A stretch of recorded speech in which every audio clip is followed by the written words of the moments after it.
And welcome to JK civil services. हमने जो sectional test 01 conduct करवाया था हमारी ऐप पे, तो आज हम उसका वीडियो एनालिसिस करने जा रहे हैं। ठीक है, ये बैच के रिलेटेड कुछ इन्फॉर्मेशन है, आप इस पर भी एक नज़र डाल दीजिए। ठीक है, तो आज जो ये स्केड्यूल हम करवा रहे हैं सेक्शनल टेस्ट, ये 1.0 है। ठीक है, और इसके बाद हम फुल लेंथ टेस्ट भी कंडक्ट करवाने जा रहे हैं, वो 25 अप्रैल से स्टार्ट होंगे। ठीक है, तो इनका जो टाइम है वो है 11 AM। चलिए स्टार्ट करते हैं अब हम पहला क्वेश्चन। ठीक है, वो है which country shares a boundary with Pakistan in the south west. ठीक है, तो पाकिस्तान के साउथ वेस्ट एरिया में कौन सी कंट्री लाई करती है। ठीक है, ये पाकिस्तान है सपोज। ठीक है, तो यहाँ पे कौन सी कंट्री लाई करती है। ठीक है, ईरान, इराक, इंडिया और चाइना। इसका जो सही आंसर रहेगा वो रहेगा ईरान। ठीक है, क्वेश्चन में ये भी पूछा जा सकता है सपोज कि जो इंडिया है वो उसकी नेबरिंग कंट्रीज़ कौन सी है और किस डायरेक्शन में वो लाई करती है। ठीक है, सपोज़ ये यहाँ पे अब इंडिया है और इसके जो नॉर्थ में है ये है नेपाल एंड चाइना। ठीक है,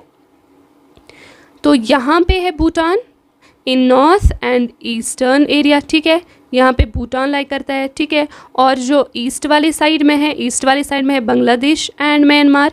ठीक है, और साउथ में है श्रीलंका एंड मालदीव्स, और वेस्ट वाली साइड में है पाकिस्तान। ठीक है, अफ़गानिस्तान। ठीक है, ये आप याद रख लीजिए। Moving to question number 2, that is Heard and McDonald Islands recently in news are located in which ocean. ठीक है, हियार्ड और मैकडोनाल्ड आइलैंड्स जो है ये रिसेंटली निव्स में थे और ये किस ओशन में पाए जाते हैं। ठीक है, इसका जो सही आंसर रहेगा वो रहेगा सदर्न ओशन। ठीक है, तो जो यूएस के प्रेसिडेंट है डोनाल्ड ट्रंप, उन्होंने इन पे 10% का टैरिफ लगा दिया। किन आइलैंड्स पे? हियार्ड एंड मैकडोनाल्ड आइलैंड्स पे। ठीक है, क्योंकि कुछ कंट्रीज़ वहीं से आती थी, वही रूट यूज़ करती थी सो दैट वो टैक्स से बचे। ठीक है, प्रीवियसली चाइना ने हियार्ड एंड मैकडोनाल्ड आइलैंड्स को यूज़ किया था टैक्स से बचने के लिए। ठीक है, दैट्स वाई डोनाल्ड ट्रंप ने इन पे 10% का टैरिफ लगा दिया। ठीक है, चलते हैं क्वेश्चन नंबर 3 पे, that is when did the indigo revolt in Bengal a peasant movement started. ठीक है, इंडिगो रिवोल्ट, ठीक है, ये बंगाल में हुआ था, एक पीजेंट्स ने किया था। ठीक है, तो कहाँ पे, मतलब किस ईयर में ये स्टार्ट हो गया था? It was held in year 1859। ठीक है, जो बंगाल के फार्मर्स थे उन्होंने ब्रिटिश प्लांटर्स के अगेंस्ट रिवोल्ट करा था क्योंकि वो उनको फोर्सफुली करवा रहे थे ग्रो इंडिगो को। ठीक है, इंडिगो का दूसरा नाम भी है नील विद्रोह। ठीक है, अगर आप ये भी याद रखना चाहेंगे तो आप याद रख सकते हैं। और जो इसके इम्पोर्टेंट लीडर्स थे जिन्होंने इस रिवोल्ट को स्टार्ट किया, इनिशिएट किया, वो थे दिगंबर बिस्वास एंड विष्णु बिस्वास। ठीक है, going to question number 4, that is Raja Gopala Chidambaram who recently passed away was associated with which field. ठीक है, तो इसका जो सही आंसर रहेगा वो रहेगा न्यूक्लियर फिजिक्स। जो राजा गोपाला चिदम्बरम थे इनका रिसेंटली इनकी डेथ हो गई। ठीक है, तो ये बिलोंग करते थे न्यूक्लियर फिजिक्स फील्ड से।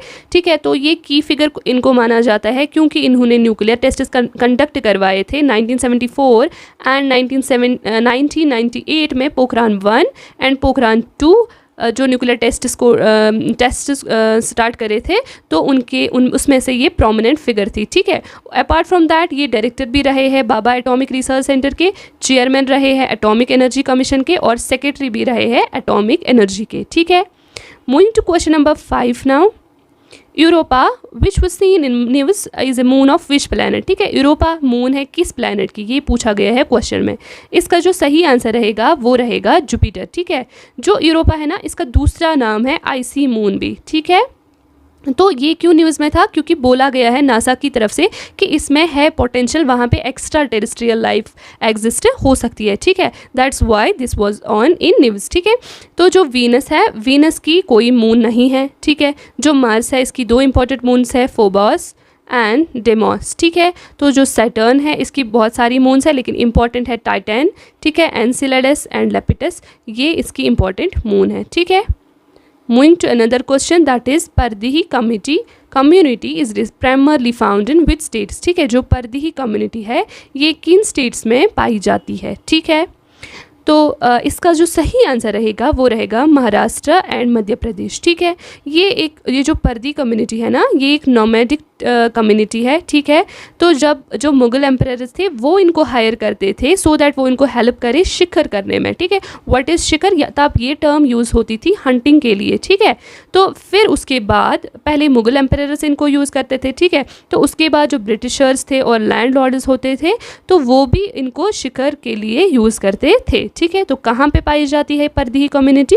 इन महाराष्ट्र एंड मध्य प्रदेश। ठीक है, moving to question number 7, that is who won the men's double title and Chile Open 2025 tennis tournament. ठीक है, जो मेंस डबल टाइटल है और चिल्ली ओपन टेनिस टूर्नामेंट 2025 इसको किसने जीता? ठीक है, डबल टाइटल है ना, मेंस डबल टाइटल, तो मीन्स 2 लोग इसमें इन्वॉल्व होंगे। ठीक है, तो दैट इज़ इसका सही आंसर रहेगा Ritwik Bollipalli and Nicolas Barrientos. ठीक है, Now moving to another question, that is Madhubani painting is related to which state? Madhubani painting जो है इनको दूसरे नाम से भी जाना जाता है, दैट इज़ मिथिला पेंटिंग्स। ठीक है, तो ये किस स्टेट में पाई जाती है?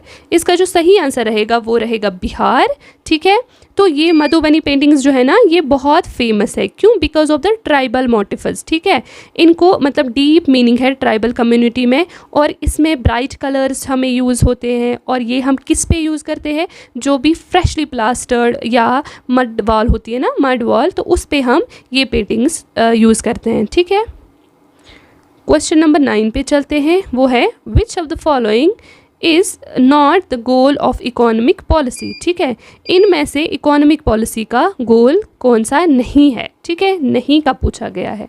Is it full employment, price stability, economic growth और इंक्रीजिंग ट्रेड डेफिसिट्स? ठीक है, इसका जो सही आंसर रहेगा वो रहेगा इंक्रीजिंग ट्रेड डेफिसिट्स। ठीक है, गवर्नमेंट जो है वो फ्रेम करती है इकोनॉमिक पॉलिसी उस तरीके से जिससे ज़्यादा से ज़्यादा एम्प्लॉयमेंट जनरेट हो। ठीक है, प्राइस स्टेबिलिटी हो और इकोनॉमिक ग्रोथ हो। ठीक है, अगर ऑप्शन में दिया गया होता डिक्रीजिंग ट्रेड डेफिसिट्स तो शायद ये आंसर सही बनता। ठीक है, लेकिन यहाँ पे लिखा है इंक्रीजिंग ट्रेड डेफिसिट्स, तो ये आंसर सही नहीं है। ठीक है, Moving to question number 10, that is which of the following is an objective of monetary policy? ठीक है, monetary policy का objective कौन इनमें से है? Is it open market operations? Is it economic growth? Is it price instability or none of the above? ठीक है, monetary policy ये एक टूल है सेंट्रल बैंक। ठीक है, जो किसके अंडर आता है? RBI के अंडर। ठीक है, इसका मेन ऑब्जेक्टिव जो है वो रहता है प्राइस स्टेबिलिटी। ठीक है, लेकिन यहाँ पे लिखा है प्राइस इंस्टेबिलिटी, तो ये ऑप्शन गलत होता है। ठीक है, फिर इसका मेन ऑब्जेक्टिव रहता है कि प्रमोट करना इकोनॉमिक ग्रोथ को, लेकिन यहाँ पे यही इंपॉर्टेंट आंसर है इसका। ठीक है, तो इकोनॉमिक ग्रोथ को ही प्रमोट करता है और ये मेन ऑब्जेक्टिव है मॉनेटरी पॉलिसी का। ठीक है, चलते हैं क्वेश्चन नंबर 11 की तरफ, वो है what is the primary objective of Waqf amendment bill 2024?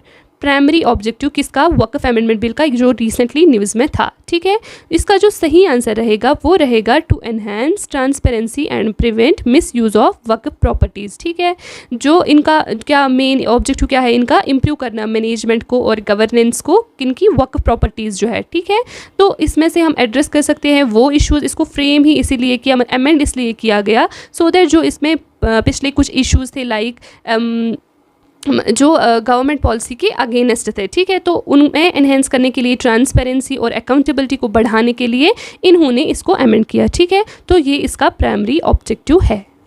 Moving to question number 12, that is कैनेडी पाइया। कैनेडी पाइया is the first tribal handicraft which got GI tag recently, belongs to which state? ठीक है, तो ये जो कैनेडी पाइया है ये फर्स्ट ट्राइबल हैंडीक्राफ्ट है जिसको मिला है GI टैग, तो किस स्टेट से बिलोंग करता है?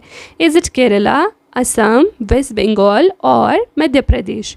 तो इसका जो सही आंसर रहेगा वो रहेगा केरला। ठीक है, ये जो कैनेडी पाइया है ना इसका लिटरल मीनिंग है मिरर मैट। ठीक है, तो मतलब इसकी एक रिफ्लेक्टिव पैटर्न होता है इसका। ठीक है, तो उस वजह से इसको मतलब मिरर मैट भी बोला जाता है। ठीक है, अंदर से जो रीड बैम्बू होती है ना, वही जो उसके अंदर के लेयर्स होते हैं सॉफ्ट वाले, तो उनसे इस मैट को बनाया जाता है। ठीक है, तो ये फर्स्ट ट्राइबल हैंडीक्राफ्ट है जिसको GI टैग मिला, that's why it becomes important.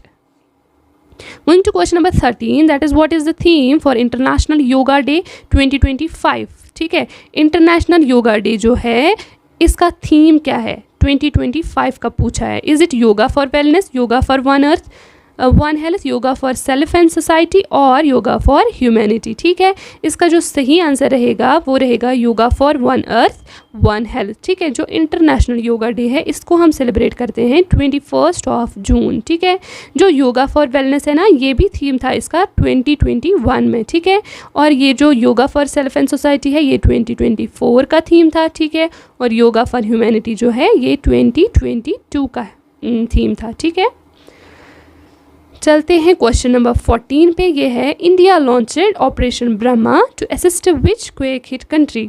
ठीक है, रिसेंटली अर्थक्वेक आया कहाँ पे, म्यांमार में और थाईलैंड में भी. ठीक है, तो इंडिया ने लॉन्च किया ऑपरेशन ब्रह्मा को इनको सपोर्ट करने के लिए. ठीक है, तो किस कंट्री को सपोर्ट करने के लिए इंडिया ने ऑपरेशन ब्रह्मा को लॉन्च किया है?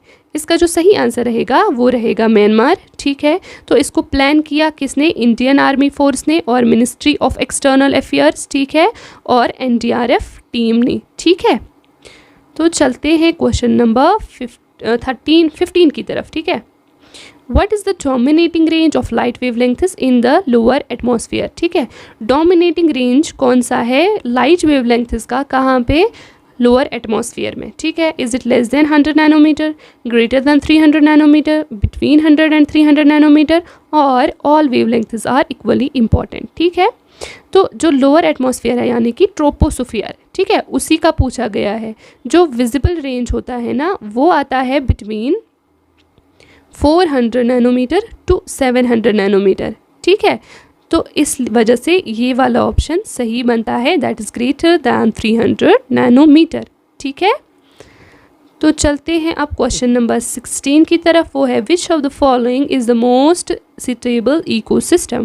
Is it forest ecosystem, desert ecosystem, marine और grassland. ठीक है, तो इसका जो सही आंसर रहेगा वो रहेगा मैरीन. इसको हम ओशनिक नाम भी बोल सकते हैं या ओशन इकोसिस्टम, वो ज़्यादा स्टेबल है. ठीक है, लेकिन ये पूछा गया है ओवरऑल. अगर ये पूछा गया ना ऑन लैंड तो तब ये वाला आंसर फॉरेस्ट वाला आंसर सही रहेगा. ठीक है, तो यहाँ पे नहीं दिया है ऑन लैंड और ऑन वाटर, तो इस वजह से मैरीन इसका सही आंसर बनता है. ठीक है, तो चलते हैं अब हम क्वेश्चन नंबर 17 की तरफ. वो है according to Koppen's classification of climate Ladakh is. ठीक है, कोपेनिस क्लासिफिकेशन के हिसाब से लद्दाख किस कैटेगरी में फॉल करता है. ठीक है, is it in DWD, DFD, CF और BWK. ठीक है, इसका जो सही आंसर रहेगा वो रहेगा BWK यानी कि कोल्ड डेजर्ट क्लाइमेट. ठीक है, वो कहाँ पे होता है, लद्दाख में होता है. ठीक है, तो कुछ लोग इसको कंफ्यूज करेंगे DWD के साथ भी. ठीक है, क्योंकि जो लद्दाख के जो हायर एलिवेशंस है ना वहाँ पे आर्टिक क्लाइमेट होता है. ठीक है, तो अगर हायर एलिवेशंस का पूछा जाएगा, ठीक है, स्पेशली आर्टिक क्लाइमेट, तो फिर इसका आंसर DWD आएगा. ठीक है, लेकिन ये लद्दाख का सिंपल में पूछ रहा है. ठीक है, तो इसका आंसर रहेगा फिर BWK. ठीक है, मानसून जो होता है ना वो कहाँ पे किस वाले एरिया में ज़्यादा आता है, वो कोल्ड सब आर्टिक रीजन्स में आता है. ठीक है, तो लेकिन इसको हम मतलब ये वाली टर्म जो है ना ये हम इसको अप्लाई नहीं कर सकते लद्दाख के कंटेक्स्ट से. ठीक है, तो इसलिए इसका आंसर सही है BWK. चलते हैं क्वेश्चन नंबर 18 की तरफ. वो है international day for elderly is celebrated on world AIDS day, world food day और ह्यूमन राइट्स डे. ठीक है, तो जो ह्यूमन राइट्स डे है वो हम 10 दिसंबर को सेलिब्रेट करते हैं. वर्ल्ड फूड डे को हम 16 अक्टूबर सेलिब्रेट करते हैं. वर्ल्ड एड्स डे को हम 1 दिसंबर सेलिब्रेट करते हैं. ठीक है, और जो इंटरनेशनल डे फॉर एल्डरली है उसको हम सेलिब्रेट करते हैं 1 अक्टूबर. ठीक है, तो इसका जो सही आंसर रहेगा वो रहेगा option D, that is A3, B4, C2, D1. Moving to question number 19, that is which celebrity was honored with lifetime achievement award at UK House of Commons. UK House of Commons, ठीक है, ये parliament है किनका, UK का.